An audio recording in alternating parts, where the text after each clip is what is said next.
Good afternoon, ladies and gentlemen, and welcome to JBDC's Virtual Biz Zone.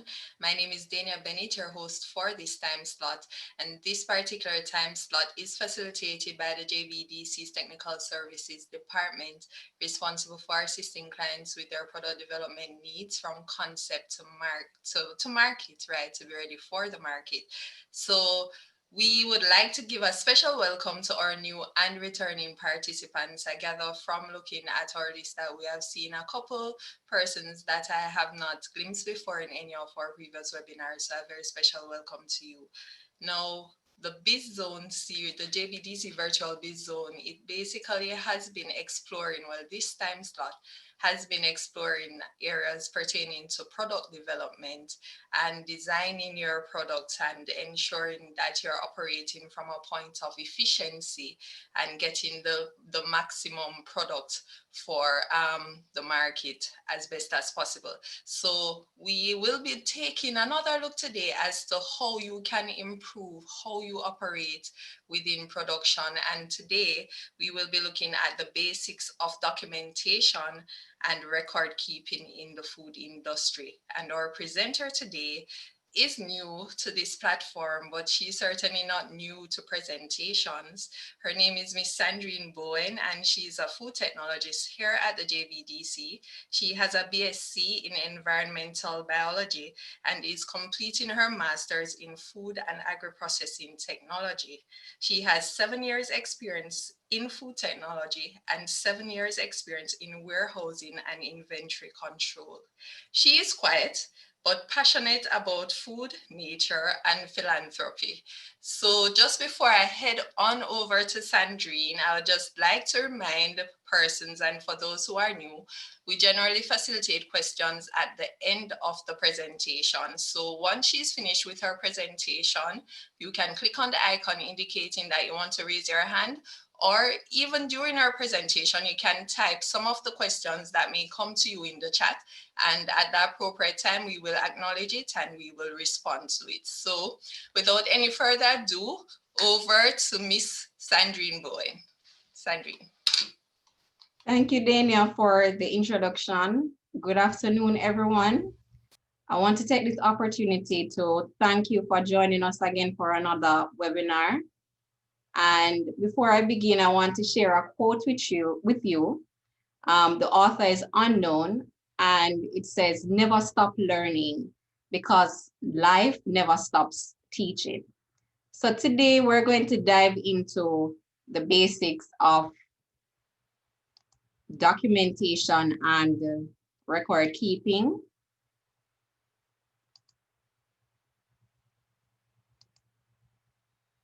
Okay. Now, usually we think of paperwork and we think it's daunting. We may even procrastinate when we think of it. Or some of us may just want to sweep it under the rug and pretend that it doesn't exist or there's no need for it. And there's also a joke in the food industry that GMPs, which really stands for Good Manufacturing Practices, stands for Great Mountains of Paper. So our first slide is actually a comic. Apparently, Smith's desk just couldn't withstand the weight of the paperwork we piled on his desk. And while you're operating in the food industry and it requires a lot of paperwork, we don't want it to overpower you or intimidate you. Now, the presentation today, we will cover what is a record, documents versus records, purpose of record keeping, the development of a documentation system, and record keeping and your food safety management system. Now, what is a record? The Canadian Food Inspection Agency defines a record as observations, measurements, and other data recorded manually or by means of monitoring equipment to determine the adherence to critical limits or other process requirements. In a nutshell, records provide an accurate history of the food and its manufacturing process. And I want to make a note that when we speak of record keeping in the food industry, it also applies to primary production, such as, you know, agriculture, whether it's pre-harvest or post-harvest in the case of packing facilities. It also refers to restaurants, although during the course of the presentation, it may seem to be leaning more towards food processing. And that's because a lot more records are required in food processing, but nevertheless, in all areas of the food industry, records are important.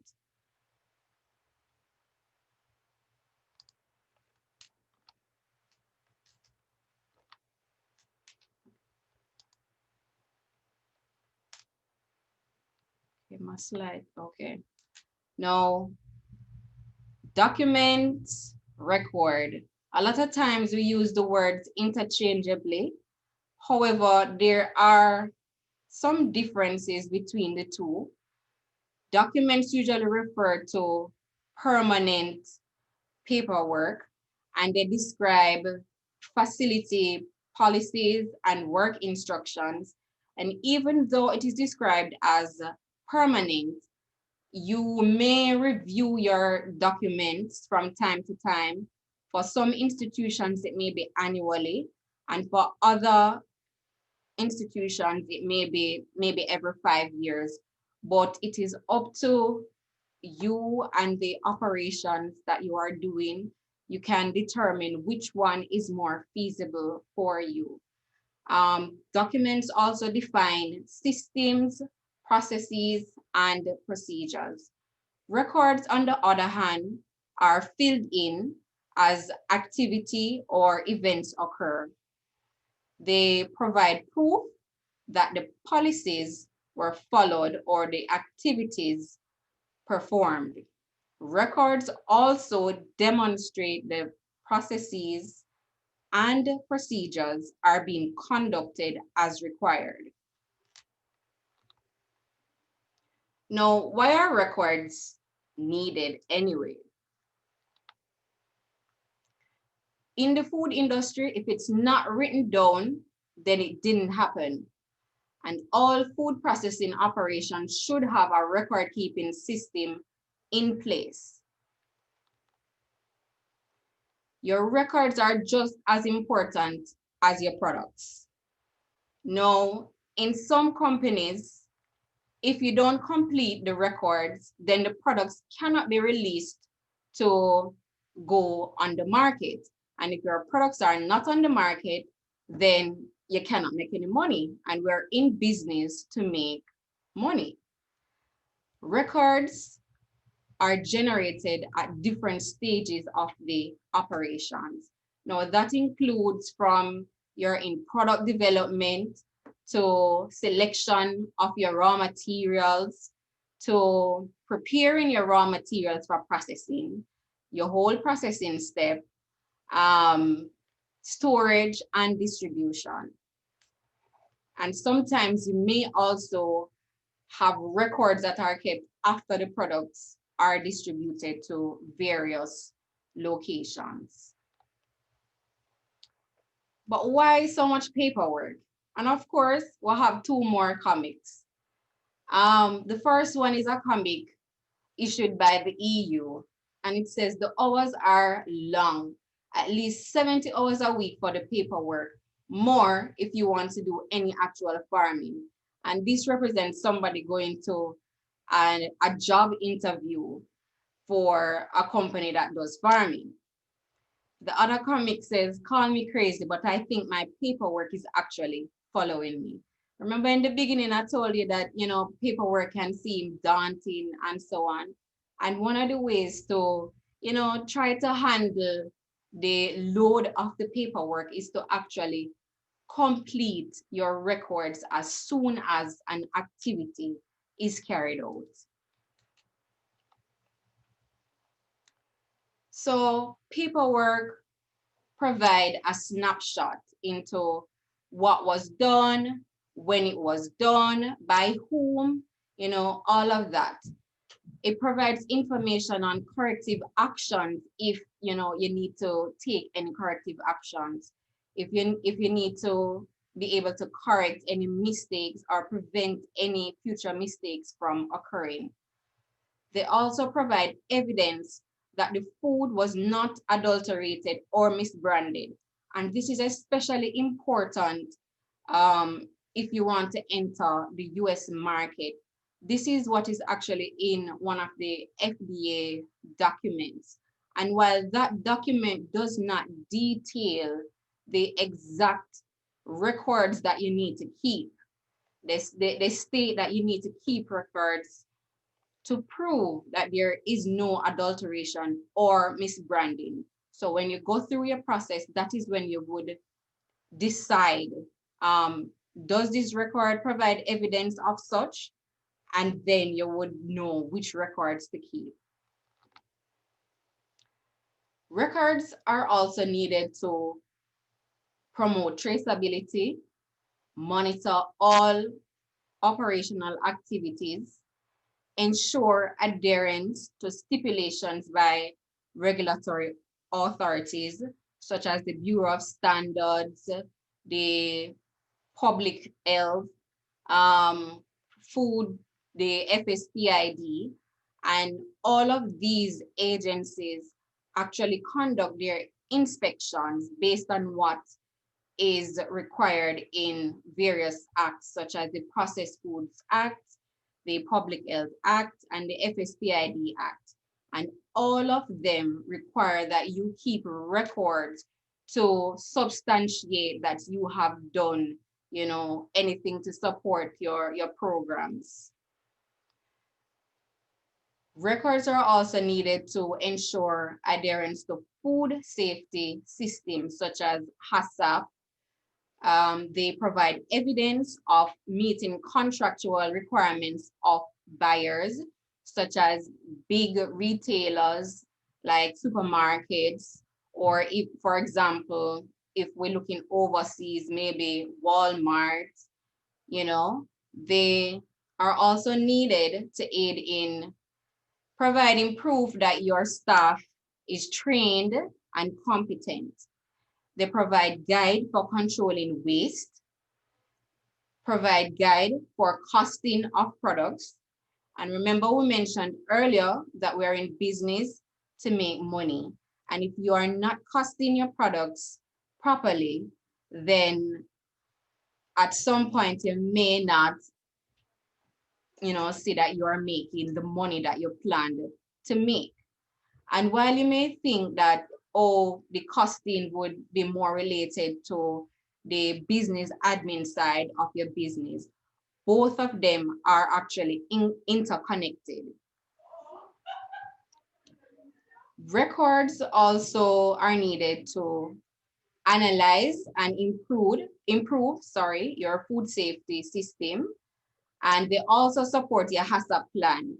And if you have done any HACCP training, you will recall that the seventh principle of HACCP is to establish documentation and record keeping.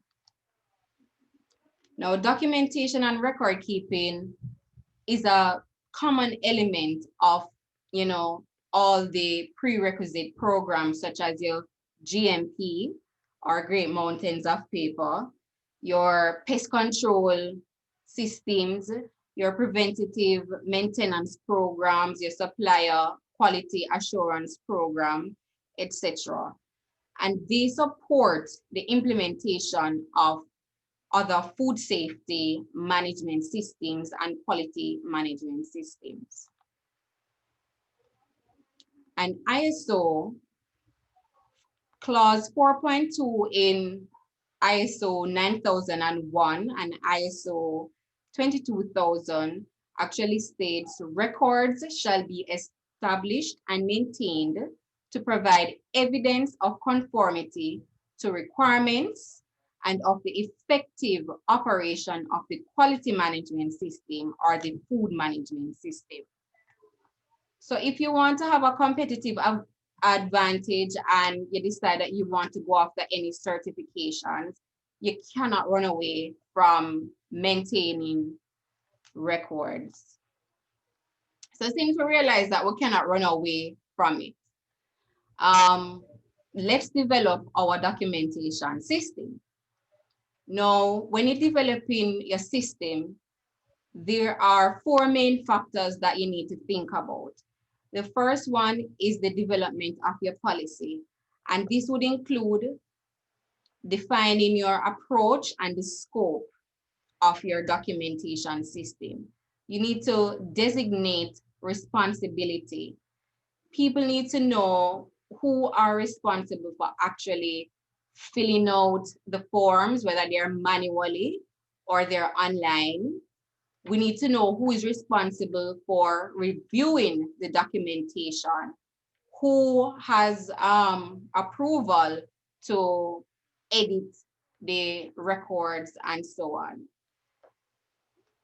The third step is actually to establish your procedures for various steps or operations. And then the final one is to actually have the records in place. Now, basic tips when you're developing a documentation system, you need to keep it short and simple. Because as we said before, we don't want to be buried in too much paperwork. And if, for example, you have a record that has 5 or 10 pages, then the person that you hire to work with you, who is responsible for completing that task, they may not, be encouraged to fill it out immediately. And then we may get into the procrastination again, as we mentioned. So keep it short and simple. Also, ensure that persons are made aware, make sure that they're properly aware and they're trained on how to complete these records. And we may think that, oh, simple, of course, but there are some things that, they have to be reiterated because we cannot assume that somebody knows exactly how to complete a form. Number 2, complete the record as soon as the activity or the task is completed. And I cannot say that enough.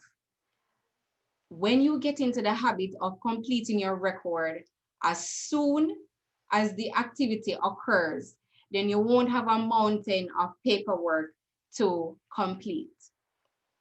Ensure that it is clear. Clearly record the data. Sometimes people may be working in a rush, but step back, take a breather, and fill out the form properly. Also, ensure that you don't use any ambiguous words and no foul language. Use a standardized, consistent format, something that is convenient to complete, easy to understand. And as I mentioned before, the relevant person should have proper awareness or training. And ensure that procedures are in place for making corrections. So if, for example, you have a manual system in place, ensure that the relevant persons do not use correction fluid, do not use erasers or post-its. You can have in your procedures for doing corrections that the most common method is to put a straight line through the error, initial it and date it, and then put the correct data beside it. Also, if you're using a manual system, ensure that you're not using any pen that is water soluble. for example, the common gel pens, because you will lose your data. And also do not use any pencils, because they can be easy, that record can be easily tampered with by somebody with an eraser. So your record should include who. Who is responsible for a specific task. They may also specify who performed a specific task. So it depends on the record that we're talking about. How the task is to be performed. And that would be like in your work instructions or your procedures, such as your standard operating procedures or your sanitation standard operating procedures. Your records should also reflect what was done, when was the task done, or when should it be performed in the case of, for example, your cleaning schedule. Dates and initials of the designated individuals should also appear on the document. You should also have a section for the reviewer of the record to sign and date as well.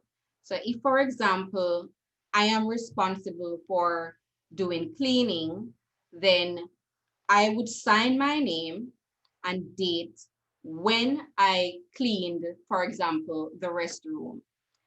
If Dana is my supervisor, then there should be a space on the form for Dana to also sign and date that, yes, I completed that activity.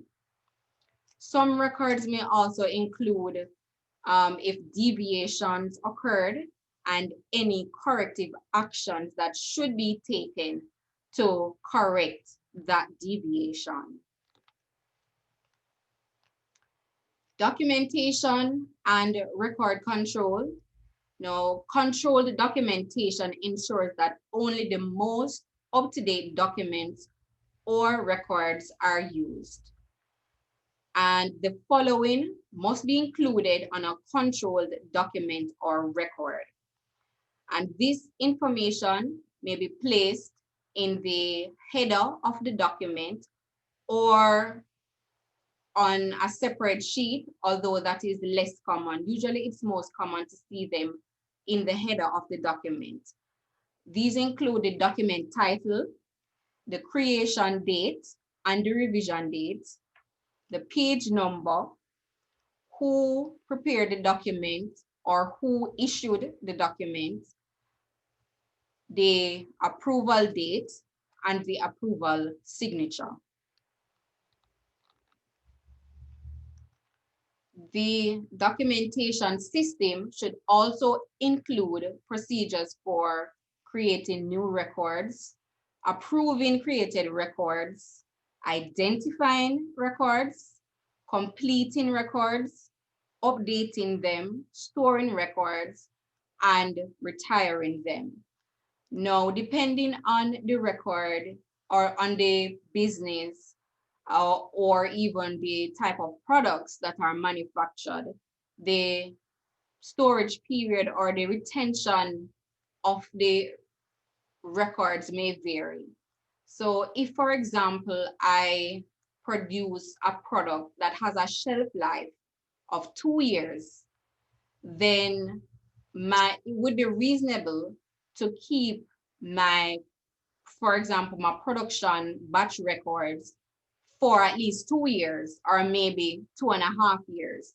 And then after that, I would move into retiring the records or appropriately disposing of them. For your financial records, though, that may be a different thing.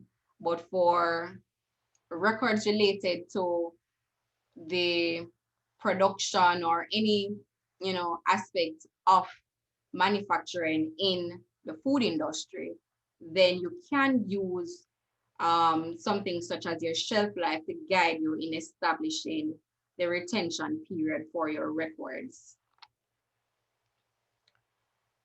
The system should also have a revision log, and this can be a simple table that includes the list of edits made and tracks the edit, the date the edit was made, who made the edit, and why the edit was made. Now, edits may be made because you are exposed to new information, for example.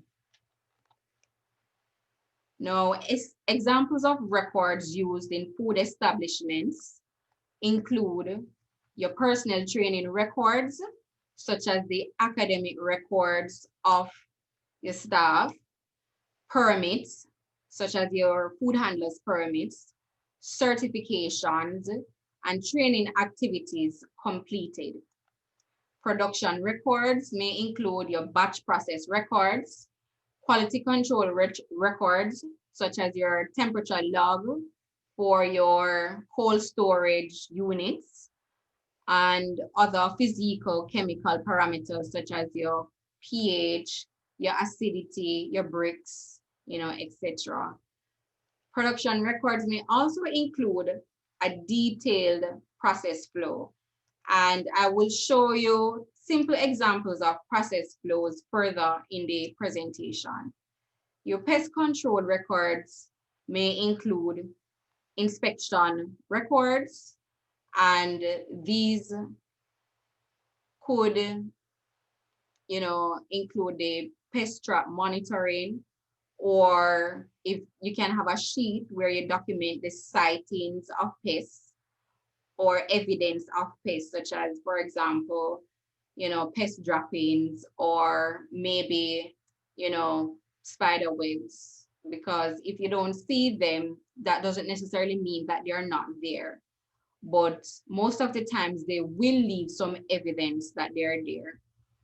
Other pest control records may include your pest control service records. So if you have an external, you know, pest control person, then whenever they come in, they should supply you with a record to show what was done. So if they treated the facility for ants or roach, then that should be documented on the service record with the chemical that was used and how the chemical was used and so on. Other examples include your raw material records, which would include your raw material specifications. Now, that is something that you would sit down and establish. So if I am making, say, a cherry juice, part of my raw material specifications could be the species of cherry that I use. So I can state that I want to use only West Indian cherry, and they should be, at this maturity level, at this size, for example. So it doesn't have to be anything that is, too complicated, but all the information that would be needed there to give to somebody else to procure the quality of ingredients that you would select yourself. Your supplier list is another document. Raw material receival, such as, your invoices, and quality certificates, such as your certificate of analysis or letter of guarantee that you would receive from your supplier. Inventory records may include raw material records, such as the ingredients and packaging, anything that you have work in progress, finished goods, and these records may include information such as your stock balance, the date of receival, expiration date, and so on and so forth. Preventive maintenance records may include your schedule. It's very important to have a preventive maintenance schedule. You don't want to be, for example, in the middle of an important order and something, one of your equipment breaks down. The preventive maintenance schedule, and if you're following that schedule, it would alert you that, oh, I need to call in maintenance to look at this piece of equipment. So you would prevent that catastrophe from happening if you maintain your maintenance schedule record and actually follow it. Also, you need to keep equipment calibration records.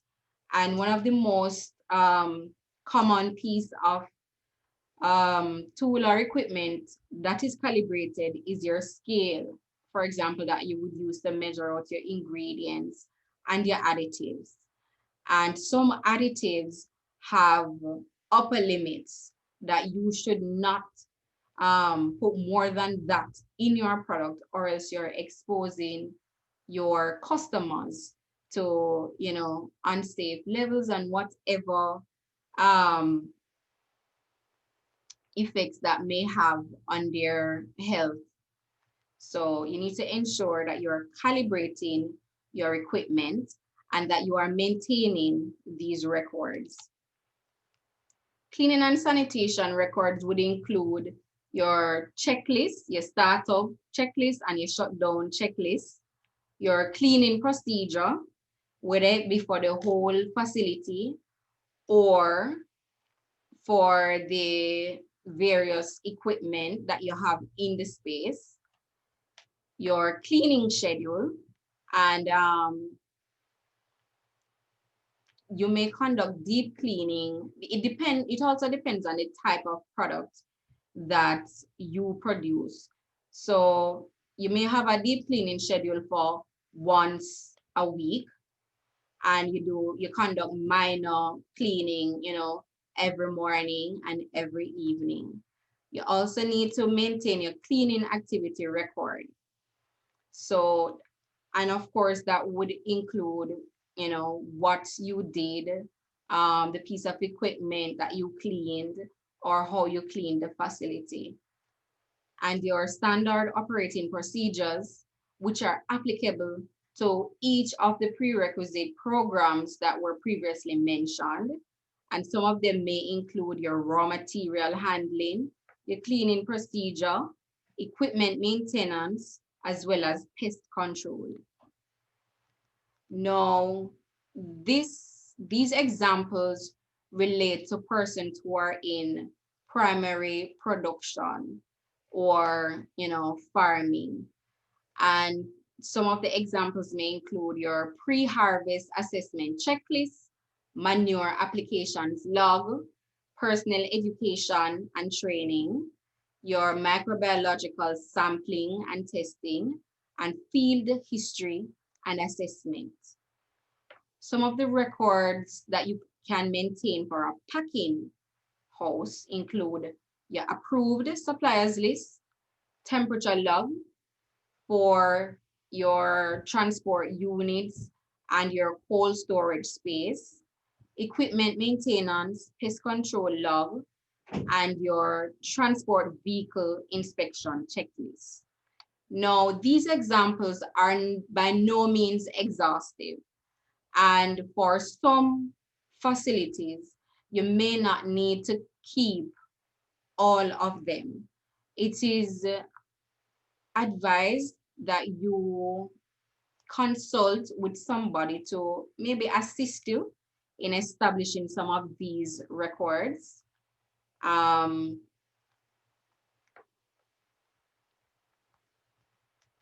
Sorry. All right, so your personal training. These records show your employees are qualified to do what they're being asked to do.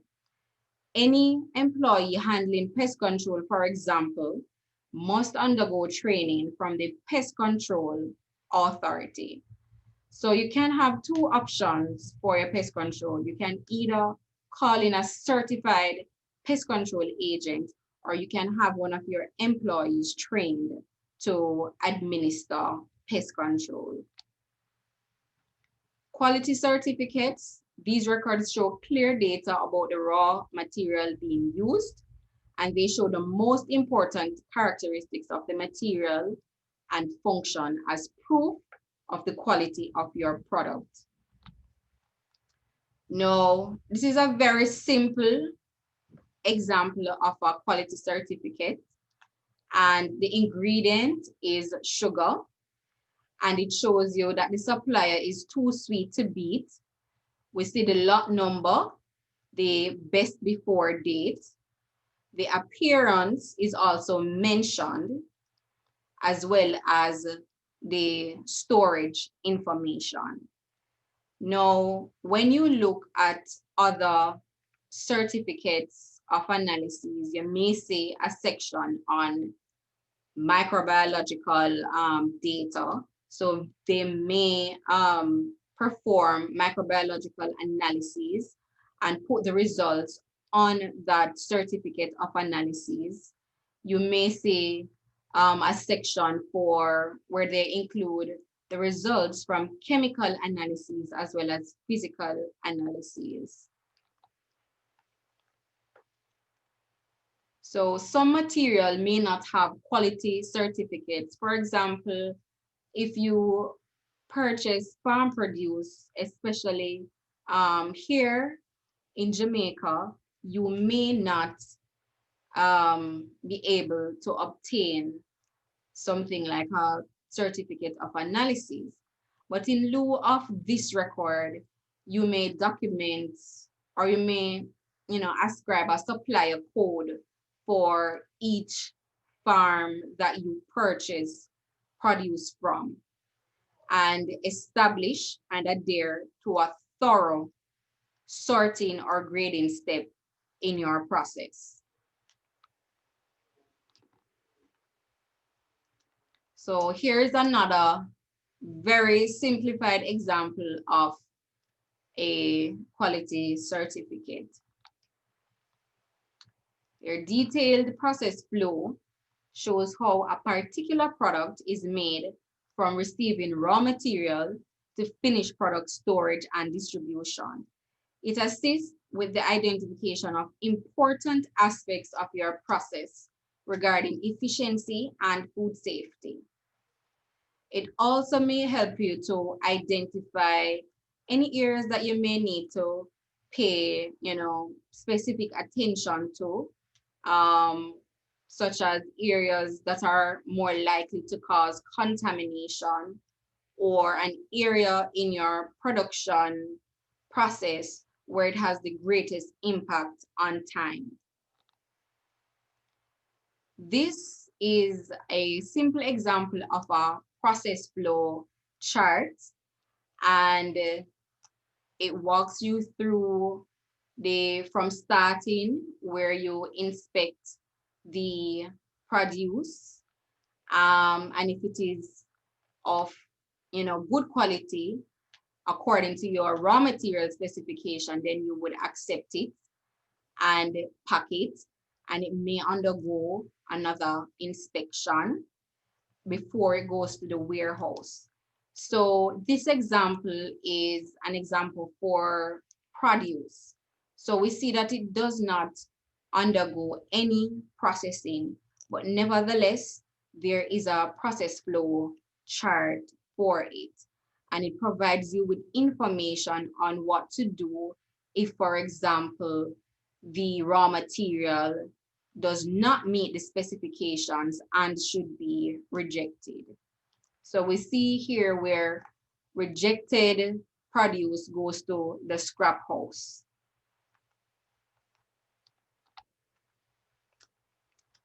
This example is one for apple juice. So again, we see where the apples are harvested and they are received at the processing facility where they undergo washing and sorting, then grinding and pressing, and then separation. And the fruit juice is concentrated and it undergoes reconstitution at another step, then filtration, pasteurization, filling, and packaging.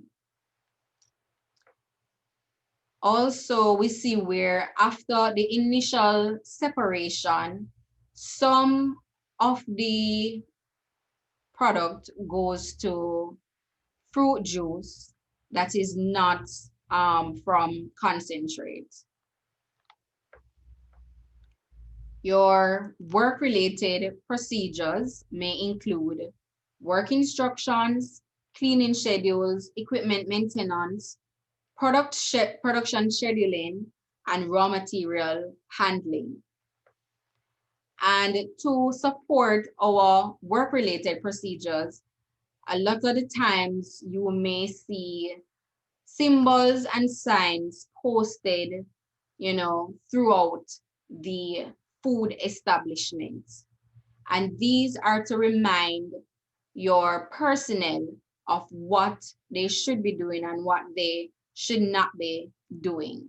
And the more they see the information is the more they are able to retain the information and it becomes a part of them.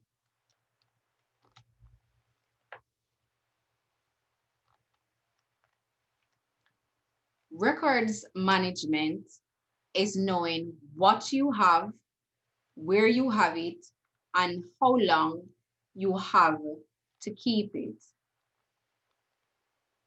As mentioned before, your record keeping forms a part of your food safety management system, and it provides support for the system and evidence that the established programs are in place and they're being maintained.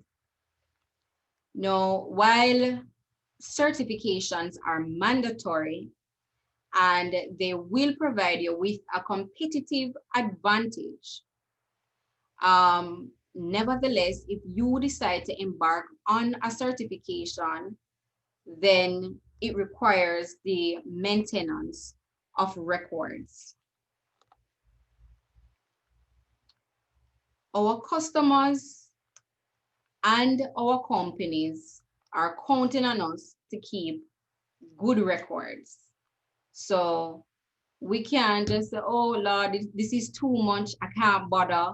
No, the survival, the growth, and the evolution of your business is also dependent on you keeping records.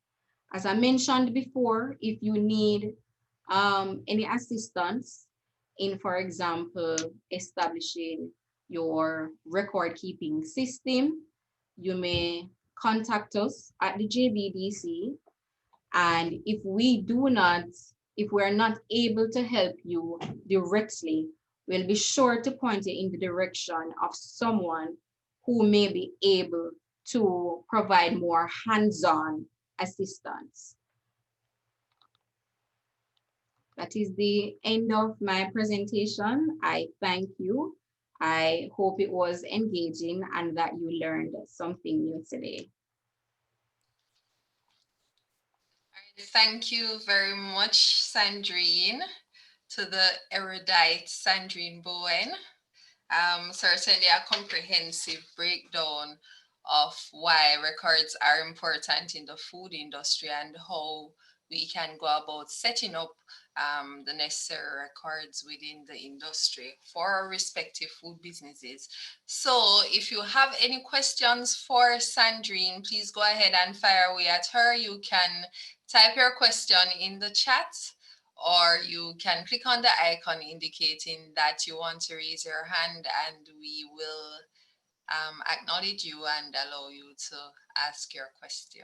So please go ahead and fire away. So Sandrine, you mentioned slightly that we can provide certain assistance for them within the food industry. So until anybody else types a question or so forth. I don't know if you want to just expound on some of the services that we offer within the food unit.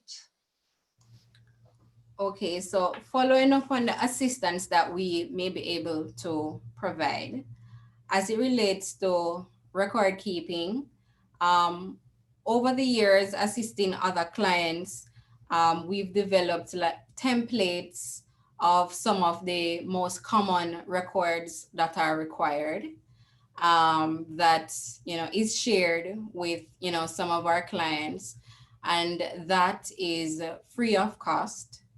Um, Other services that we offer, um, so if you're familiar with JBDC, you know that we're pretty much a one-stop shop. So you come in and you would speak to one of our business development officers.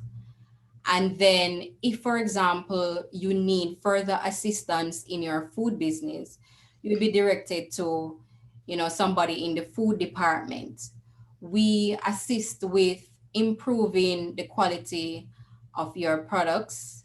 If, for example, you have an idea for a new product, we provide guidance on the development of this new product.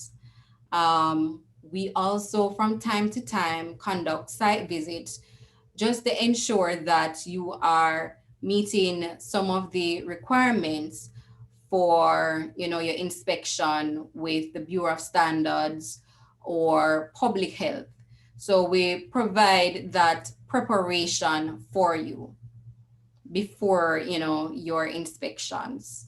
Um, so yeah, we try to, provide everything that you would need. We also, for persons who are just starting out and they don't have sufficient space to operate from, we have an incubator that we offer for rental, and you will also be provided with support while you are in the space. So we try our best as much as possible to assist you in all aspects of getting your products on the market and getting a foot, you know, in the space.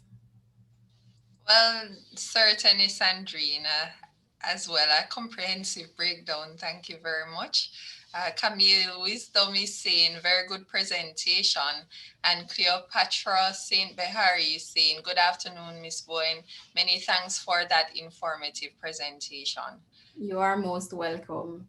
Right. I'm seeing where Andre Samuels has said, just as there is QuickBooks for financial record keeping, are there apps for other types of record keeping, for example, for pest management or process flow for agricultural production? I know that there are apps available for record keeping in the food industry. Right. Off the top of my head, I cannot list them now. I know also, I think it is Safe Foods also has a software um, that you can use.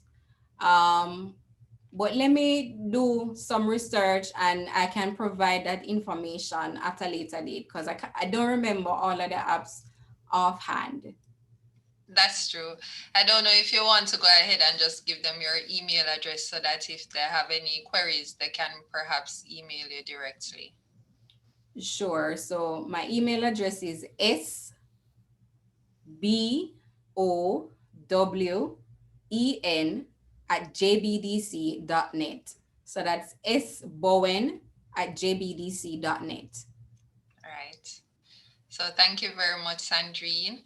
And if you are, well, if you have any additional questions, please go ahead and do so right now.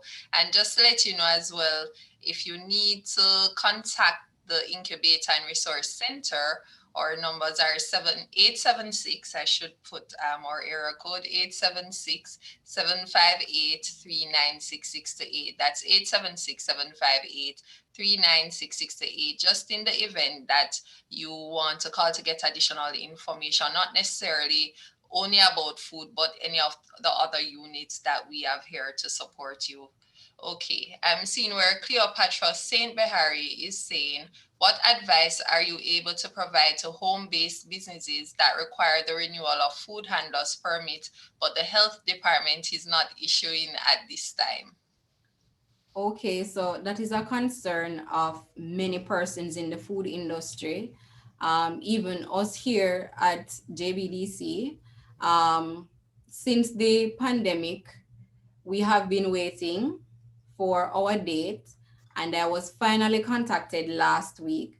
So what they're doing right now is to work through all the backlog that they have, and then I guess once they have worked through that, they will start reissuing food handlers permits. And because the Bureau of Standards is aware of the situation, if that is the only um, thing that you don't have in place, then they will give you your conditional approval. So for now, um, don't worry about it too much because they will start reissuing food handlers permits soon. What I would encourage you to do if you are a new, you know, if you're new in the food industry, see if you can get some exposure to trainings in this period. There are many free webinars available.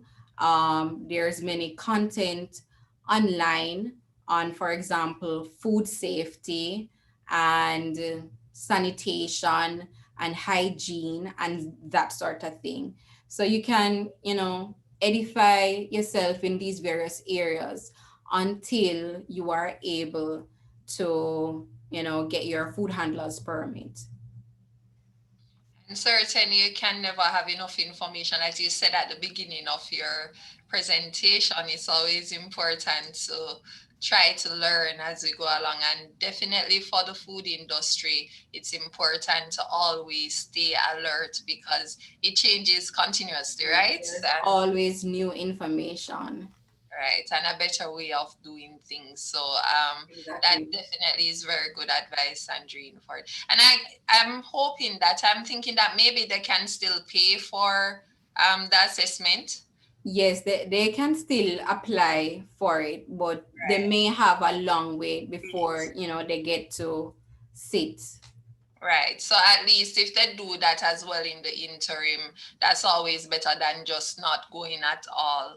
And at Exactly. least you will have that, yeah. So definitely that's good. So any additional questions for Sandrine? Very quiet and small, but a little firecracker underneath.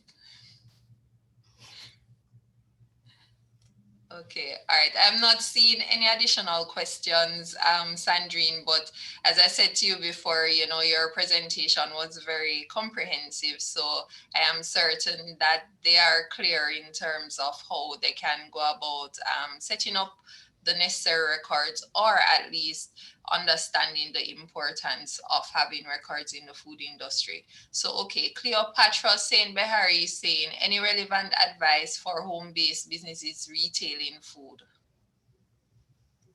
Retailing processed food, or is it like a shop or a Food. wholesale? Yeah. Which one is it, Saint Behari?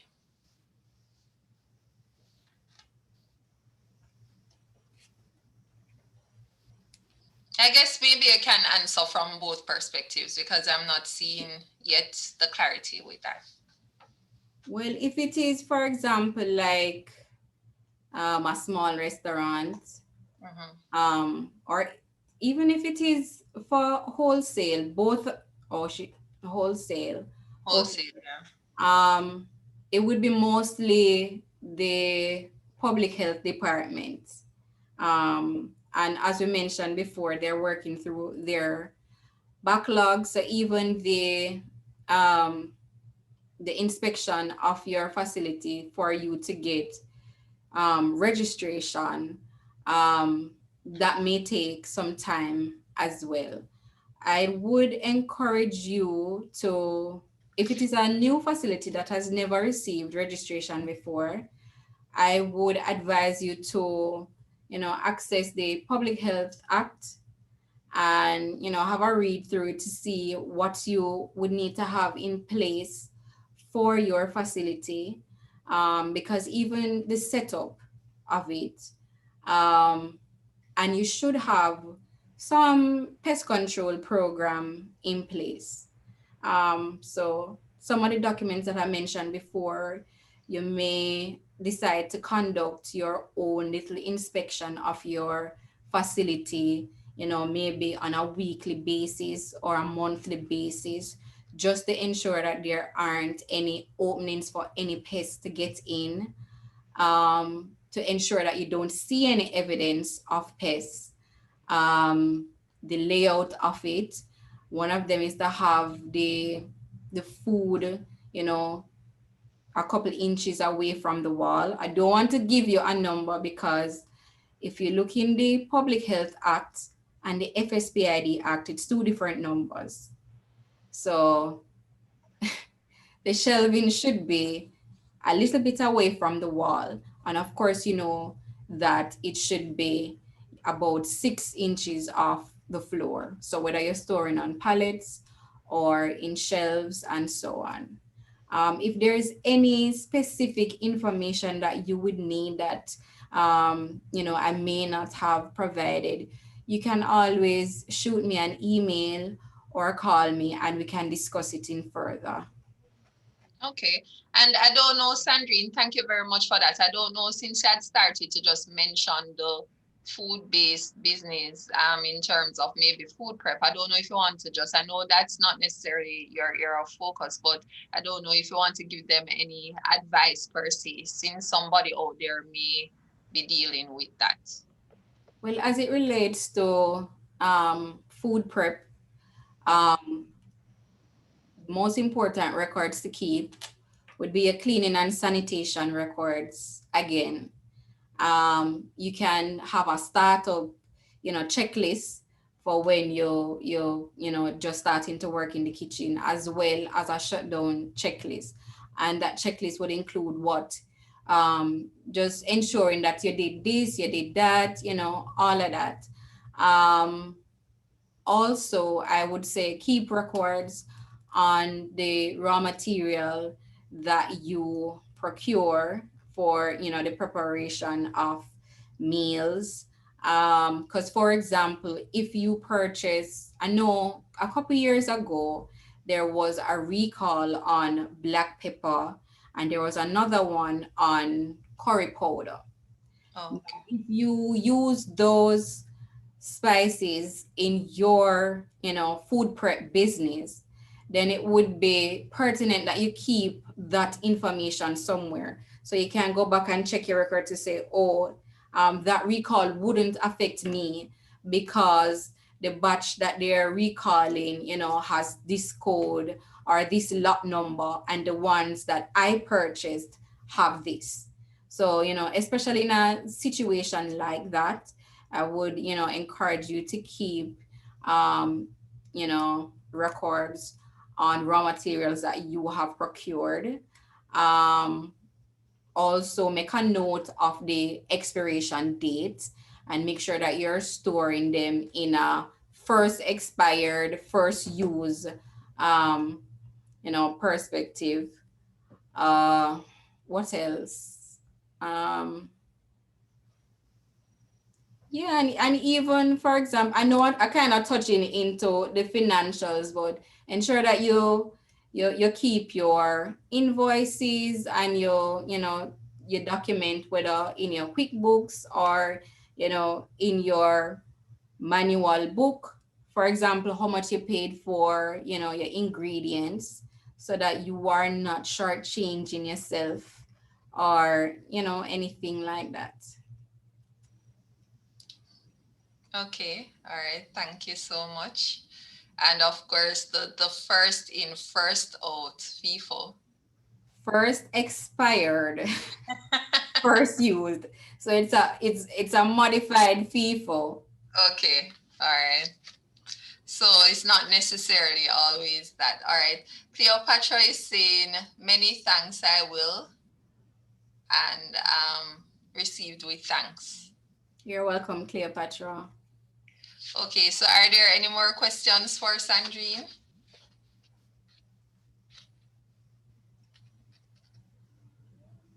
Okay. Well, I think you may have covered it all, Sandrine. I do hope so. I think you may have covered it all, but I really want to thank you. Since I'm not seeing any more questions, I really want to thank you for being here today and for taking time out of your busy schedule to facilitate this presentation today. And it was very well done. I'm seeing Martella Melville saying, very good presentation, thanks. So I'm certain it has provided a lot of clarity for our participants today. Andrea Johnson is also saying, thank you, excellent presentation. Thanks for the compliments. And just remember that if you need additional assistance from the JBDC or from the Technical Services Department, you can contact the Technical Services Department at 876-758-39668. So you can get assistance pertaining specifically to your product needs, your concept, your idea, whatever you may need in terms of trying to decipher how to move forward. And then now the JBDC in general provides business development support and assistance. So if you need additional information on how you can go about accessing any one of our services that the JBDC provides, you can contact the office via 876-928-51625. That's 876-928-51625. You can also shoot us an email at info@jbdc.net, or you can check out any one of our social media pages, whether Facebook, Instagram, Twitter, and see how you can go about getting the additional information that you may need for your product or your respective business. Okay, I'm seeing where Andrea Johnson is also saying, Sandrine, thank you, excellent presentation. And Cleopatra is saying, please advise when this will be on the YouTube channel. Okay, I'm happy that you brought that up because I was coming to that next. We generally post our webinars on our YouTube page, so you can check us out on JBDC Jamaica. Go ahead, visit the page, subscribe to our page, and like our videos. We have a whole host of videos that will be available that you can access and get really good information on how you can manage your business or go about establishing a product or so forth. Also, we have other areas that would have covered, like the entrepreneur's journey, as well as JBDC in concert. As I said, it's a whole array of videos that is there and a whole lot of information that you can access. And as Sandrine said earlier in our presentation, we should never stop learning. We should always try. So find some time and go ahead and check out the information on our YouTube page. Okay, I cannot speak specifically as to the date, but I'm expecting that it will be posted hopefully by next session or next YouTube or next webinar, I should say. So I'm expecting that perhaps it will be up by then. So you can check it perhaps by next week, and you can get access to the information that it seems that you so readily want access today. Okay, so next week, we will actually be looking at developing your products for success part 2. We did part 1 a couple weeks ago, and we'll be delving a little bit further into that and looking at it a little bit deeper. So developing your products part 2 will be our webinar next week. So we look forward to having you there for that. So again, thank you for being here today. Thank you very much, Sandrine. A very good presentation. And until next week, please be safe and take care of yourselves and try to navigate both the rainy weather and COVID safely. So please be good. Bye-bye.